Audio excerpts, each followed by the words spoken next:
Good. Right, Carl, we'll start with in the dugout this week, and first of all, your take on the York game on Good Friday. Well, first of all, I want to really congratulate James Ford and his York team. You know, we don't like to look for excuses down here, and they were the better team on the day, and they deserve the spoils. Our ex-players who played for them played really well. We thought that would be the case. Give credit where credit's due, and you know they were the best team on the day, and they deserve to win. From a Don's perspective, though, is there a need for perspective? Oh, listen, mate. You can come up with all the excuses in the world, but like I say, we've got a big squad here. After beating ourselves up all weekend and having a real good look at it, you know, there was a lot of players sat in the stands. I 100% want to get it clear. I don't want to take nothing away from York. For they deserve that win. But there was a lot of soul searching on the weekend and having a look at and seeing what the problem was. You know, we signed some players this year where I was sat in the room when Gary says, you know, we'll give you a go and it'll be lucky. You know, you'll play around 5 to 10 games. We're now asking them same players to be the leaders, which is tough, but it is what it is. You know, they're getting a lot more experience a lot quicker than they thought they would.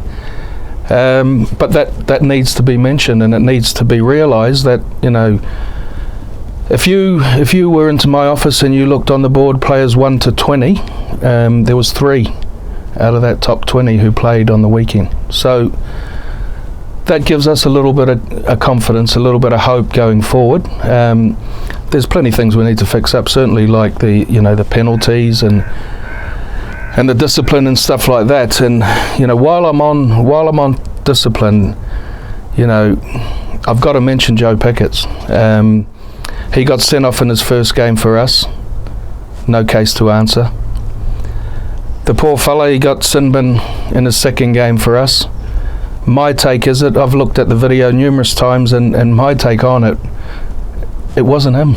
It wasn't him who made the initial contact on Wilco when he went down. I think Big Matty Nicholson just went up quick, turned his back, and they all start pushing Joe. So all of a sudden, it's Joe who's done it. That's my take. So he's been a bit unfortunate, and you know he plays it tough. He plays it close to the bone at times, and we knew that. You know, Gary mentioned that when we signed him.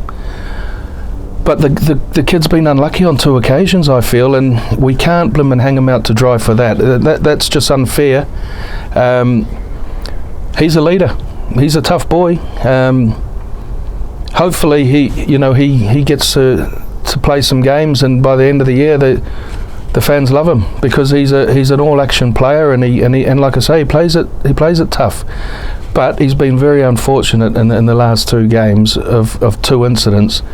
And I don't want that to hang on Joe. So the reason I'm mentioning it is we need to cut some slack for the lad. You know, he's a tough boy. You mentioned the fans, and plenty of them turned up. That must please you. Oh, listen, the fans are fantastic, mate, and you know, you've obviously got some questions for me. I presume you've got a lot of questions for me now.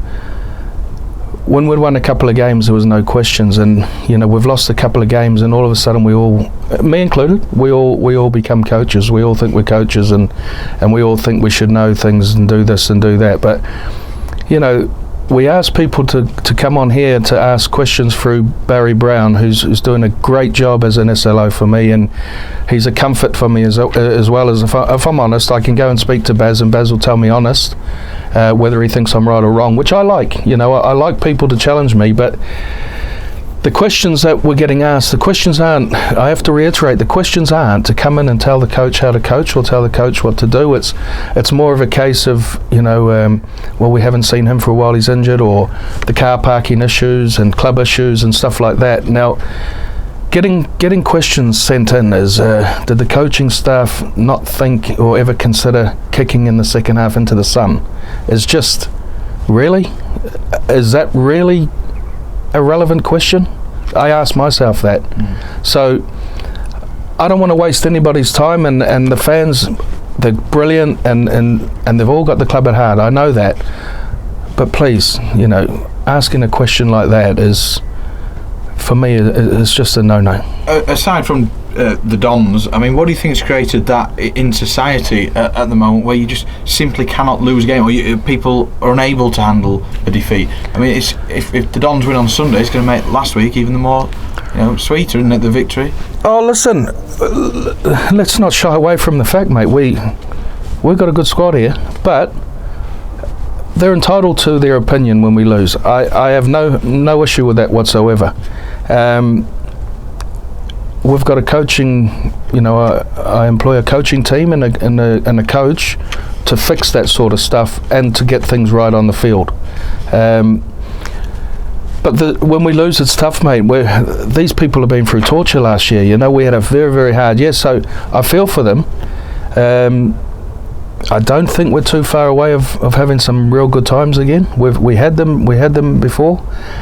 I've got a real good feeling, if we had those 1 to 20 players playing and we had a result like that, then we need to be asking ourselves the question, what the hell are we doing? So I'll certainly speak for myself.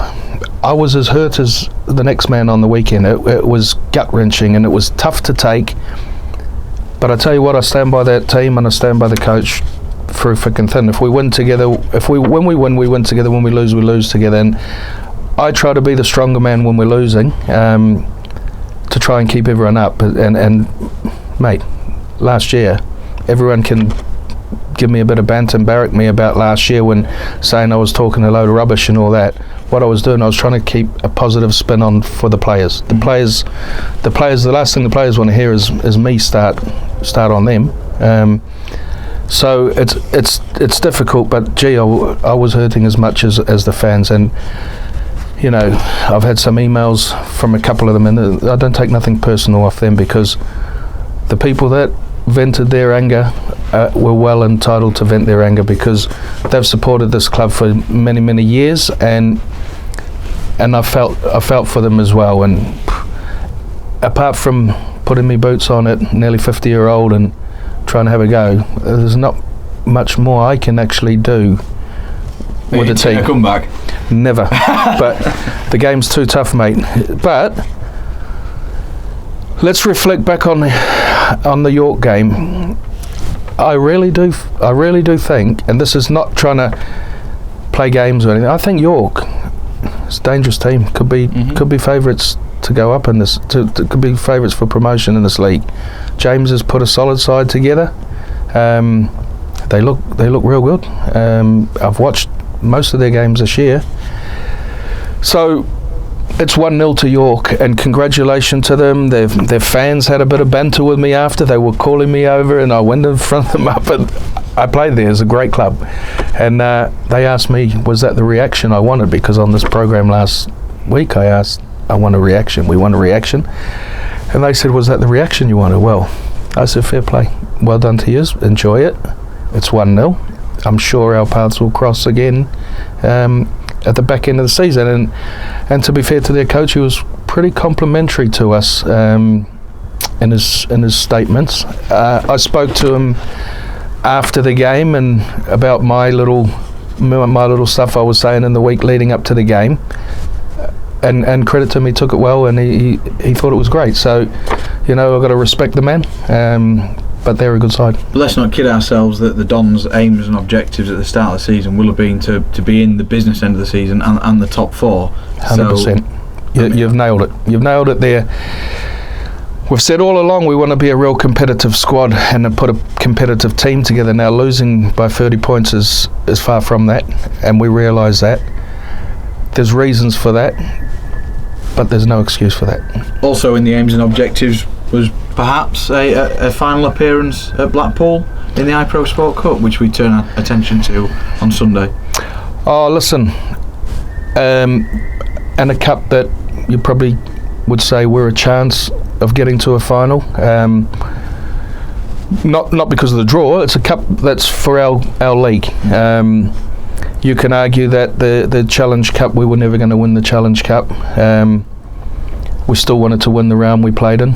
I'm not trying to sugarcoat that.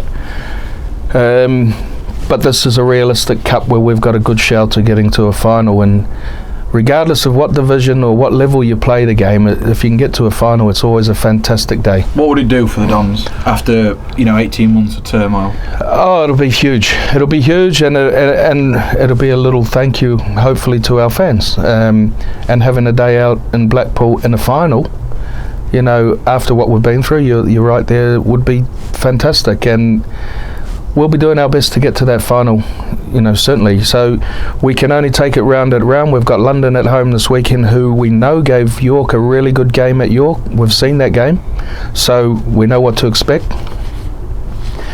And fingers crossed we get in the draw for the next round, and we get a home draw. If we get a home draw, well, that'll be even better, and gives us a real opportunity. And what are the chances? I know you're not going to know the team as yet, but what are the chances of seeing the latest recruit in Jason Tarley? And how pleased are you to have him here?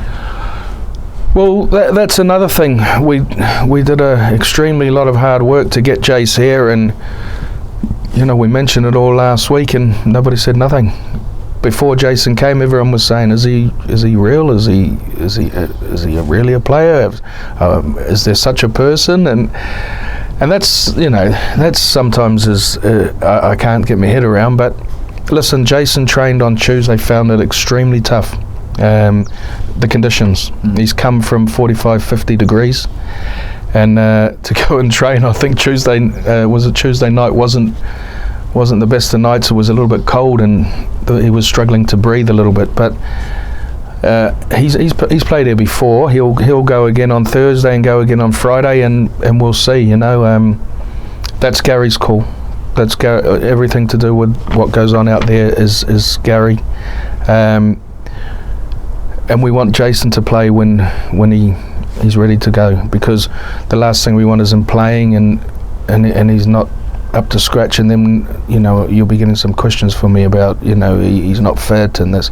It'll take some time, but notoriously overseas players, especially from the islands and New Zealand, and that they take some time. They need to play to get fit. I was like that myself, but hopefully we can get them into the groove pretty quickly, and again we could do with them.